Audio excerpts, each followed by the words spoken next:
नमस्कार, आप देख रहे हैं CWB हिंदी न्यूज।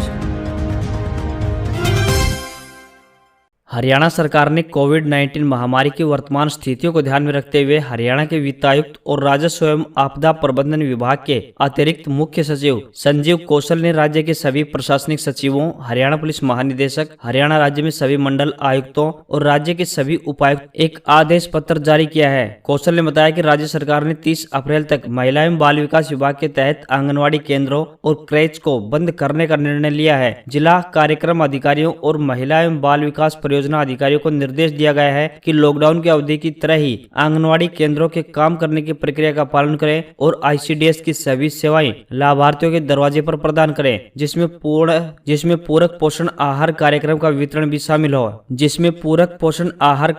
वितरण भी शामिल है। मौसम विभाग ने उत्तर भारत, पूर्वी भारत और मध्य भारत को लेकर वेदर अपडेट जानकारी दी है। मौसम विभाग ने भविष्यवाणी की है कि अगले 3 दिनों के अंदर छत्तीसगढ़, मध्य प्रदेश, ओडिशा में बारिश के आसार हैं। मौसम का पूर्वानुमान है कि मध्य भारत के मध्य प्रदेश, विदर्भ, छत्तीसगढ़ समेत बंगाल और ओडिशा में अगले 3 दिनों के दौरान बारिश होने की उम्मीद है। साथ में तेज हवाएं भी चलेंगी। अगले 2 दिनों के दौरान इसी तरह की मौसम की स्थिति झारखंड में भी देखने को मिलेगी, जबकि बिहार, बंगाल और सिक्किम में अगले 24 घंटों के दौरान बारिश की संभावना है। IMD ने जानकारी देते हुए बताया कि पूर्वोत्तर भारत के असम, मेघालय, नागालैंड, मणिपुर, मिजोरम और त्रिपुरा जैसे राज्यों में अगले 3 दिनों के दौरान तेज हवाओं के साथ बारिश होने की उम्मीद है। केरल और माहे में 12 और 14 अप्रैल को भारी बारिश का अलर्ट जारी कर दिया गया है। इसके अलावा उत्तर प्रदेश, बिहार, पंजाब, हरियाणा, दिल्ली, राजस्थान में भी प्री मानसून बारिश देखने को मिल सकती है। पूर्व विधानसभा अध्यक्ष सतबीर सिंह कादियान का शनिवार सुबह निधन हो गया। कादियान लंबे समय से मधुमेह से पीड़ित थे और दिल्ली के सर गंगाराम अस्पताल में उनका उपचार चल रहा था। उनके निधन पर अनेक राजनीतिक और सामाजिक संगठनों के लोगों ने दुख जताया है। बता दें, सतबीर कादियान का जन्म गांव सिवा के एक साधारण किसान परिवार में हुआ और उन्होंने युवा अवस्था में राजनीति में प्रवेश किया। चौधरी देवीलाल के राजनीतिक पाठशाला के छात्र रहे कादियान वर्ष 1987 में विधायक बन गए थे। इसके बाद वे वर्ष 1989 से 1992 तक वे इफ्को के चेयरमैन रहे। 1991 में भी सतबीर सिंह कादियान नौलथा विधानसभा से दूसरी बार लोकदल के टिकट पर विधायक बने। वहीं 1996 के चुनाव में उन्हें टिकट तो मिला, लेकिन चुनाव हार गए। वहीं सन 2000 में इंडियन नेशनल लोकदल के टिकट पर तीसरी बार नौलथा हल्के से विधायक बने और इनेलो की सरकार में विधानसभा अध्यक्ष बनाए गए और इस पद पर वे 2005 तक रहे।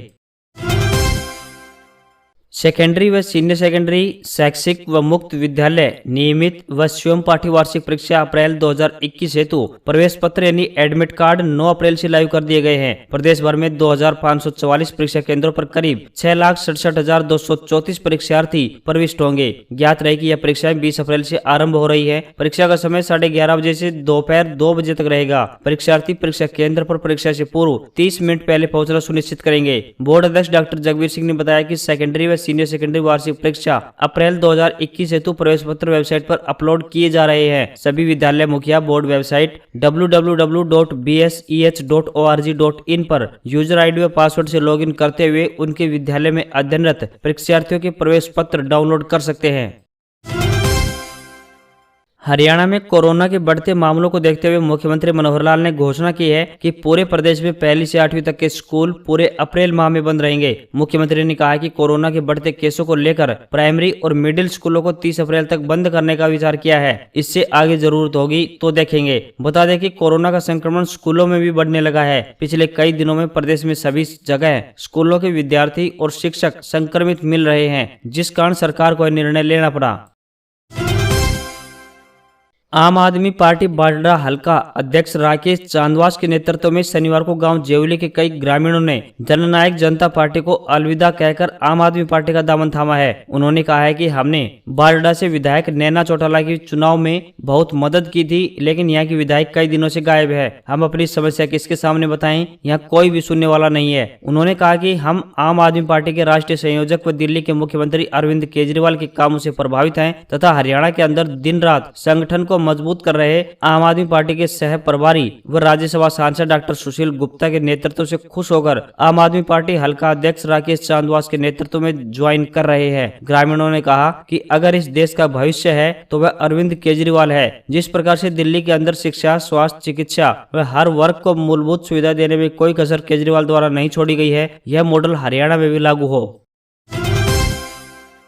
हरियाणा में कोरोना की दूसरी लहर ज्यादा खतरनाक साबित हो रही है। पिछले 10 दिन में 94 मरीजों की मौत हो चुकी है, जबकि इस दौरान 20,810 नए मरीज मिल चुके हैं। नवंबर में जब कोरोना पीक पर था, तब भी 10 दिनों के अंतराल में इतने नए मरीज नहीं मिले थे। आलम यह है कि रोज 5 दिन से रोजाना 2000 से ज्यादा संक्रमित मिल रहे हैं। कोरोना को मात दे चुके लोग भी दूसरी लहर की चपेट में आ रहे हैं, जिससे स्वास्थ्य विभाग की चिंता बढ़ रही है। हरियाणा सरकार नई शराब पॉलिसी तैयार करने में इस बार कुछ नए प्रयोग करने वाली है। वर्ष 2020-21 के लिए आवंटित शराब के ठेके इस साल 19 मई तक संचालित होंगे। पिछले साल कोरोना और लॉकडाउन की वजह से शराब के ठेकों का संचालन 1.5 माह देरी से हुआ था। इस बार सरकार के पास शराब पॉलिसी बनाने के लिए 3 विकल्प हैं। पहला विकल्प 10 माह की शराब पॉलिसी तैयार करने का, दूसरा पूरे 1 साल के लिए शराब पॉलिसी बनाने का और तीसरा विकल्प 2 साल यानी 22 माह की शराब पॉलिसी तैयार करने का है। सरकार की मंशा ज्यादा से ज्यादा राजस्व हासिल करने की है। आबकारी एवं कराधान मंत्री के नाते डिप्टी सीएम दुष्यंत चौटाला ने शुक्रवार को बताया कि इस बार उन्होंने 6,500 करोड़ रुपए के राजस्व का लक्ष्य रखा था, जो पूरा हो चुका है। शराब ठेके 19 मई तक चलेंगे।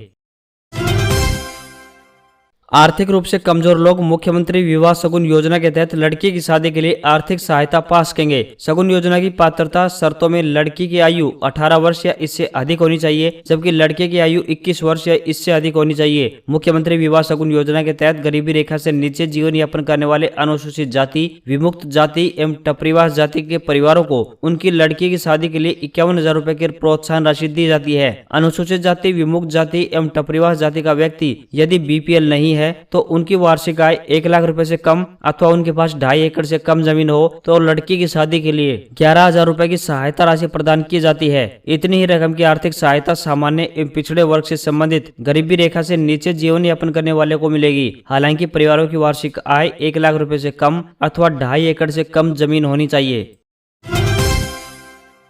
राजस्थान के बीकानेर में कोरोना पॉजिटिव की संख्या बढ़ने के साथ ही मंदिरों को बंद करने का सिलसिला भी शुरू हो गया है। सबसे पहले देशलोक के विश्व विख्यात करणी माता मंदिर को नवरात्रि पर 13 से 21 अप्रैल तक के लिए बंद कर दिया गया है। मंदिर प्रन्यास ने इस संबंध में आदेश जारी कर दिए हैं। इस दौरान देश और दुनिया के भक्त ऑनलाइन दर्शन कर सकेंगे। मंदिर के बाहर भी LED लगाई जा रही है ताकि स्थानीय भक्त दर्शन कर सकें। इस मंदिर में हर रोज हजारों की संख्या में श्रद्धालु पहुँचते हैं। सुबह 5 बजे से ही मंदिर में दर्शन के लिए श्रद्धालुओं की भारी भीड़ उमड़ जाती है।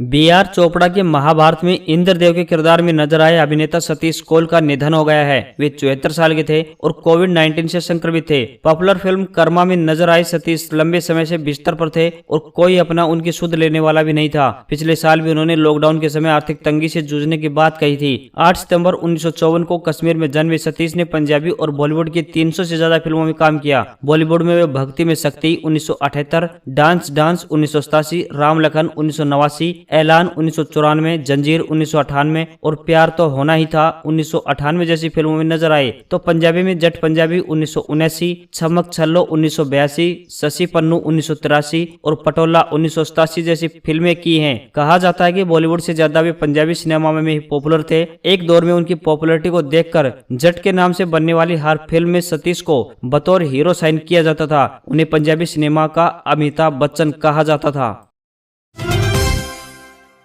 झारखंड का जामताड़ा साइबर ठगी के लिए देश भर में बदनाम है, मगर अब मेवात भी जामताड़ा बन चुका है। देश में कहीं भी साइबर फ्रॉड हो, 70% मामलों के तार मेवात से जुड़ते हैं। जामताड़ा में तो अब सिर्फ कार्ड क्लोनिंग ही रह गई है, बाकी हर तरह की साइबर ठगी मेवात से हो रही है। मेवात 3 राज्यों के बॉर्डर का इलाका है, हरियाणा का नूह, यूपी का मथुरा और राजस्थान का भरतपुर, अलवर और भिवाड़ी। मीडिया ने साइबर ठगी से इस नेटवर्क को खंगाला तो कई चौंकाने वाली बातें सामने आई। जेलों में एक्सपर्ट से ट्रेनिंग लेकर ठगों ने यहाँ अपना अड्डा बना लिया है। यहाँ के अनपढ़ या 10वीं फेल युवा भी कॉल सेंटर वालों की तरह अंग्रेजी के 5 से 7 सेंटेंस बोलकर हर दिन 300 से 400 लोगों को ठग रहे हैं। यानी 3 शहरों के 150 गांव में 8,000 साइबर ठग रोज 1.6 से 2.4 करोड़ रुपए तक लूट रहे हैं।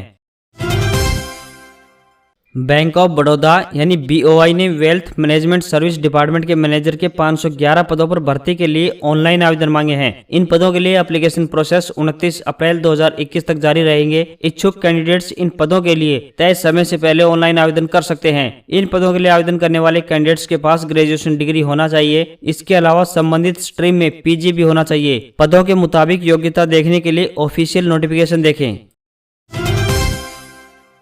Broadcast engineering consultants India limited यानी BECIL ने स्किल्ड, सेमी स्किल्ड और अनस्किल्ड मैन पावर के 1679 पदों पर भर्ती के लिए नोटिफिकेशन जारी किया है। इन पदों के लिए आवेदन प्रक्रिया 1 अप्रैल से शुरू हो चुकी है, जो 20 अप्रैल 2021 तक जारी रहेगी। इच्छुक कैंडिडेट्स तय तारीख से पहले ऑनलाइन आवेदन कर सकते हैं। इन पदों के लिए 8वीं, 10वीं और 12वीं पास कैंडिडेट्स आवेदन कर सकते हैं। इसके अलावा कैंडिडेट्स के पास ITI सर्टिफिकेट भी होना चाहिए। इन पदों के लिए आवेदन करने वाले कैंडिडेट्स की उम्र 30 साल से ज्यादा नहीं होनी चाहिए। पंजाब नेशनल बैंक ने स्वीपर के 23 पदों पर भर्ती के लिए योग्य कैंडिडेट से आवेदन मांगे हैं। इन पदों के लिए एप्लीकेशन प्रोसेस शुरू हो चुकी है, जो 17 अप्रैल 2021 तक जारी रहेगी। इच्छुक कैंडिडेट्स तय समय से पहले ऑफलाइन मोड में आवेदन कर सकते हैं। इन पदों के लिए 10वीं पास कैंडिडेट्स आवेदन कर सकते हैं। ज्यादा जानकारी के लिए ऑफिशियल नोटिफिकेशन देख सकते हैं। आवेदन करने वाले कैंडिडेट्स की उम्र 1/1/2021 को 18 से लेकर के 24 साल के बीच होनी चाहिए। हालांकि रिजर्व कैंडिडेट्स को नियमानुसार आयु सीमा में छूट दी जाएगी।